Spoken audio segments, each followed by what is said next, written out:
You are listening to I Am Refocused Radio with your host, Shamaya Reed.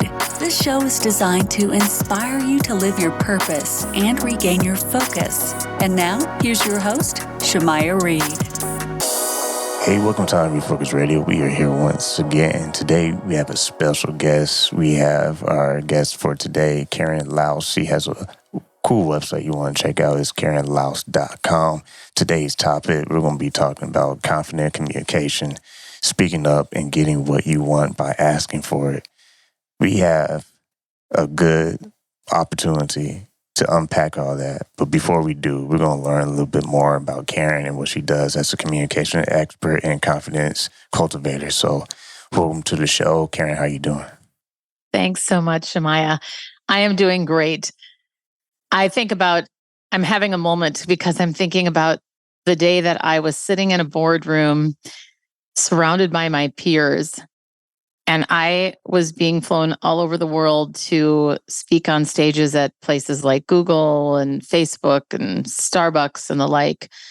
And yet I found myself totally tongue-tied in front of my own peers. And my boss had to shut down the meeting. It was so bad. And that was the day that I decided I was never going to let that happen again. And my boss was awesome because she shut it down in the most gracious way. And then she pulled me aside after and she said, Karen, this was such a great example where once again, you didn't trust your gut. You could have just said, hey, I can't remember why we decided to, present on this topic in the first place or what we were doing. So let's table this and talk about it another time. And that never would have occurred to me because I grew up where the authority figure told you what to do. In my home, my dad was the authority. My mom did what he said. And I learned that that's what you had to do. And it never occurred to me that I could have tabled that topic. But I had an internal conflict and I didn't agree with what my boss had asked me to present. And if I had simply spoken up, it would have made all the difference. And what's interesting is that I spoke up in so many other situations, but that particular person I had such a hard time with. And that's a little bit about what caused me to jump into my mission, which is to eradicate self-doubt in 10 million women in the next 10 years. And that gives me focus 100% because I realized what it was like to feel free.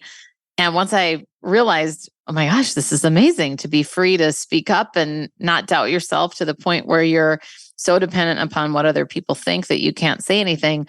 Once I got past that, I wanted to help other people do it. So that's a little bit about my story, which launched me to leave my corporate career in 2020 at 52 years old. I mean, your career is pretty polished resume. You also been on stages such as NASA. And I mean, that's very interesting because when you come from this point of self-doubt, but you were able to hang with the big leagues, if I can say that. Kind of break that down for the audience because it's like, wait, you had all this in you, but you still had self-doubt. Like, how does that work? Yeah, that's a compelling question. Well, if I think back to my childhood, when I was 6 years old, my dad gave me a few dollars at a flea market and he said, go have fun, but never pay full price. And that is truly when my whole world around confident communication came into play. I never knew what negotiating was until then. And it's so interesting how we all grow up because I had a lot of mixed messages in my childhood and I realized a lot of other people have similar experiences. And for me, my dad taught me this external confidence that I've always been overconfident related to my abilities. And yet, in certain circumstances, I felt so tied up in knots around the self-doubt component. And the truth is, as a kid, I was always trying to please my dad, because as much as he taught me those things, it's interesting. He taught me those things, but even as I say that, I think he didn't really teach me those things. And what I mean by that is, he didn't sit down and say, here's how you negotiate, here's how to blah, blah, blah. It was all through the way that he modeled things just by me watching how he did things. And at the same time, I watched my mom. And my mom at home didn't have a voice. So I grew up with this mixed message of, you got to speak up. Oh, but not all the time. It's not okay for women to do that. And so the way that I look at it is that I had this confidence related to my performance. And if I performed well, if I created value for people, then I was valuable. But I never thought that I personally was valuable. If you stripped away all of the accomplishments and all of the career, all of that, I probably didn't, until maybe my early 40s, believe that I personally had value. Maybe I knew it intellectually, but I definitely didn't believe it emotionally. So that's how I would describe that. So that's interesting. So you knew you had it because you delivered, for your job, for your career. You had something that you use that other people will recognize and appreciate. Mm-hmm. But you're also saying there's another side that you felt was, I don't know how I can say this, was boxed in, maybe. Yeah, that's a great way to say it. And not allowed out. So when you finally found that process to get out that box, I mean, was it awkward, or was it like, okay, it's about time to be free? It was both. How I would describe it is, first of all, I've always been a little obsessed with personal growth. I've always wanted to better myself. And at the same time, I was so calculated because I was so afraid of not being liked and so afraid of saying the wrong thing that might upset somebody. And that's what kept me in a box for so long. And so I don't know that I would describe it as this moment where, like, suddenly, you switched on the light and everything changed. But I feel like it was an incremental commitment over the course of my life to want to get better and grow. And then that turning point in the boardroom that day was so embarrassing to me. And that was what I would say was the awkward part of the trying out different things. So for example, one of the tips that I give people is based off of, like, basically, how do you insert yourself in a conversation if you're not used to speaking up? And so much of my life, I was worried about, that not being liked, not being popular. And so what if I said something that might not be accepted or popular? And so one of the ways that I taught myself to do this, to try, and this was the part where I can still remember testing this out and going, oh, wow, okay, this actually worked and nobody died. I didn't get fired. And all I did was use these 3 words, and that's, here's my vote. Because it was my boss at one point, who was the president of the company where I worked. She said, you always come to meetings with all this great information and the research you've done, and then you present it to us and say, what do you all think? She said, I want to know what you think. And honestly, my jaw kind of dropped. I felt, I was sort of almost, it felt in a moment like I was found out, like, oh my gosh, somebody, I've been hiding so safely, so comfortably. And then somebody actually wants to know, and not just somebody, but my boss. And so I started by saying, here's all the research and here's what I would vote that we do. And somehow that felt direct, but still diplomatic. And that has worked really well for me. And I have found that a lot of people that are trying out the speaking up thing have found that to work as well. And how important is that for someone who is trying to navigate their way through a certain career? Because it sounds like you have to switch your tone and how you see yourself when you're inside a room. Because you can be in a room and it's like, okay, how can I get everybody on my side? What do they want to hear from me? How can I set this up for them to basically control what it is that I want to say, but I'm not saying, because I'm trying to make it to where it's like everybody else is like winning this conversation.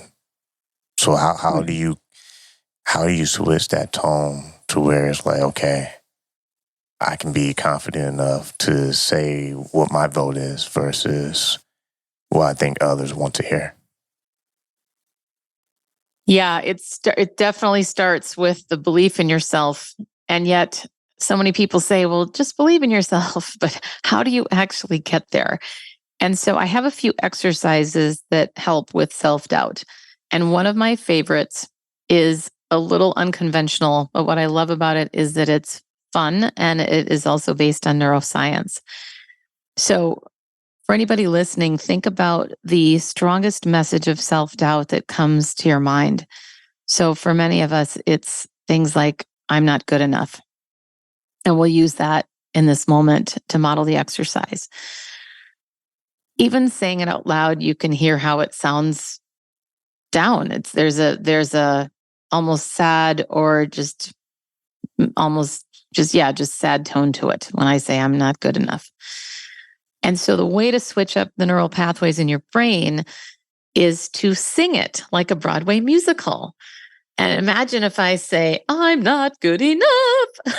I mean, suddenly it's a completely different tone, a different feeling.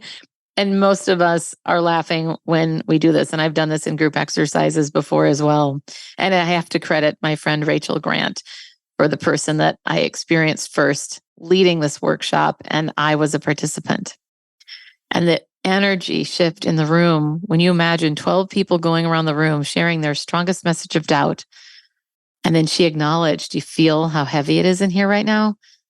And then when we went around and we sang it and just belted out, it is such a different story all of a sudden.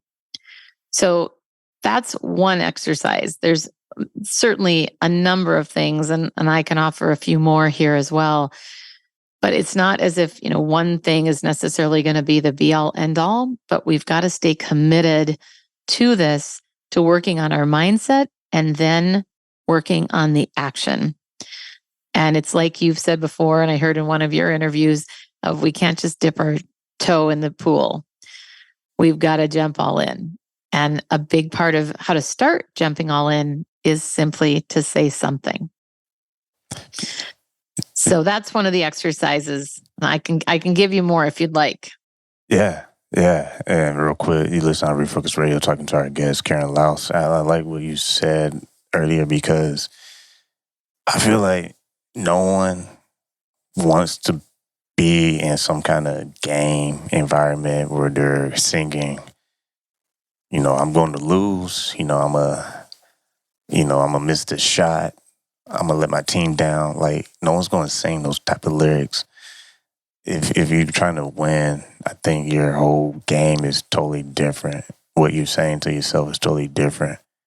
You're not focusing on the potential mishaps and defeat. You're really trying to do whatever you can to win that moment, that game, until the clock hits zero.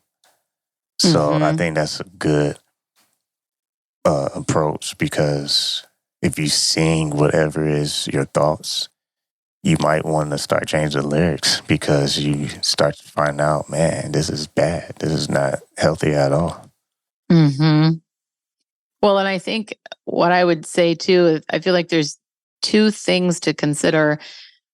One is the change in the synapses in our brain when we say the message of self-doubt and then we sing it or say it in a really voice that we would consider weird or that would make us laugh can change up the tone related to what we're saying to ourselves. And then the other component is the self-talk that is positive that we're focused on. And that is another exercise to me, the value of affirmations. Speaking what you want to believe, even if you don't believe it yet. So, for example, a lot of people have the fear around public speaking, although I have a little bit of a different take on that. A lot of people talk about public speaking, and I think, is there really such a thing as private speaking? Unless you're talking to yourself in the shower or in the car, That's we're good. always public speaking. Every time we open up our mouths, we have an opportunity to influence someone. And so one of those people is ourselves. And so, for example, an affirmation could be, people love to hear what I have to say. But if you pick one and keep it simple and say it to yourself regularly, have Post-it notes all over your house or, wherever you're comfortable. But the point is, the more you can see that message, the more that helps to build that confidence. So I'm a big believer in affirmations for sure. You also have books that people can get as well. You have books, Trust Your Own Voice. Mm-hmm. And that kind of relates in what we're talking about today with communication. When it comes to the book that you've written, Trust Your Own Voice, that's the same tone of what we're talking about, because this is a growth process that people have to get on, the journey themselves. Like no one can really teach you to be you. You have to almost teach yourself to be you, because when you give someone else that power to tell you who you are, then you kind of miss the whole point of living your life. Yes, I could not agree more with that, because it's really setting yourself free to be the greatest version of yourself. Or ultimately, at the first step is to stop trying to be who you think other people want you to be. And I definitely can relate to that, because so much of my life I was taught as a girl, or my coping mechanism rather as a girl was to do anything that I could to make my dad happy. So I grew up really being a chameleon. And I feel like so many of us wear a mask of some sort in different environments because it protects us and it makes sense and of why we do it. And yet, the more we dive into who we are and taking these small steps. So sometimes it's that, for example, that what I mentioned before of here's my vote. Or sometimes it's simply deciding I'm going to say one thing at this meeting or at this networking event or at this barbecue to someone that I don't know. It's that risk where we speak up. And when we start doing it, it gets easier. Like anything, like professional athletes, you gotta keep practicing. And then ideally you're getting feedback. You're watching the tape. I mean, literally that's what I do with my clients is they present something, then I watch the tape back. We watch it together and we celebrate their wins. And we also look at what blind spots they might have. So we all have those blind spots. And if we can also get people in our corner that support us to give us that feedback and to notice things. And sometimes a huge part of it too, if we go back to one of your earlier questions, I wanted to expand on the answer to that about influencing others in a room. A big part of it is, how am I coming across through my approachability, through people do business with people they like. And one of the ways that you can be likable is simply to have a smile on your face. And it's one of those simple things, but I see this all the time when people are presenting or they're really focused on what they're talking about. They get that furrowed brow, the resting bee face that we can often have. And if we can remember just sometimes even to raise our eyebrows, smile a little bit, look like you're interested in what you're talking about. That connection is so powerful. Because I remember when I was starting as a corporate trainer and my boss was listening to me to decide if I was good enough to present in front of clients. And after I presented, I had prepped long and hard for this. And afterward, she said, "Well, how do you think you did?" And I said, "I think I did great." And she said, "Well, if I really listen, Karen, your content was practically perfect. But the problem is you looked pissed off the entire time." She said, you didn't connect. And that's when I embodied or came up with the quote, "You can't sacrifice connection for perfection." So remembering that it's how we come across that is really important. And a lot of us don't think about that. Do we come across as credible in the way that we speak? Do we get to the point quickly?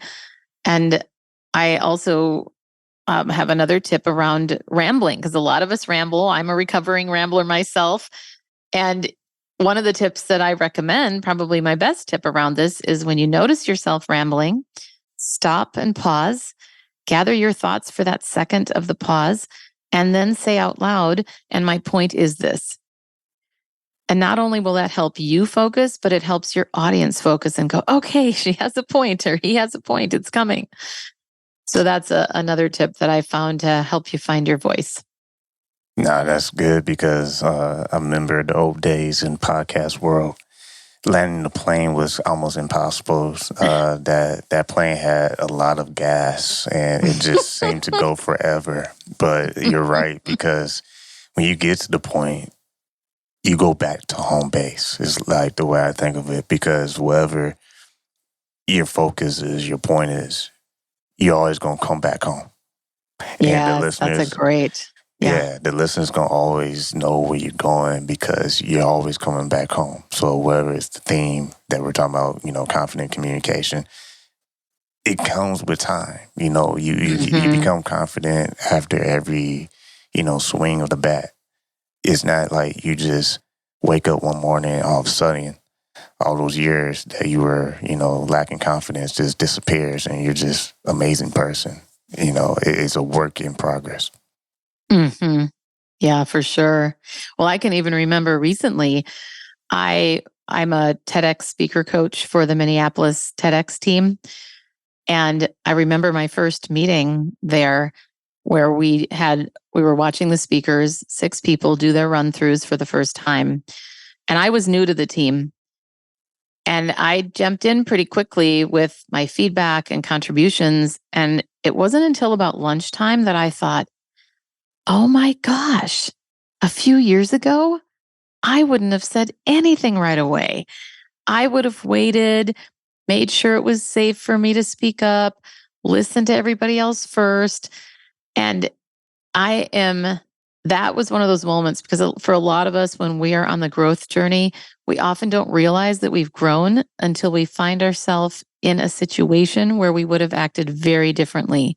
And we don't realize the growth that we've had until we're in that moment.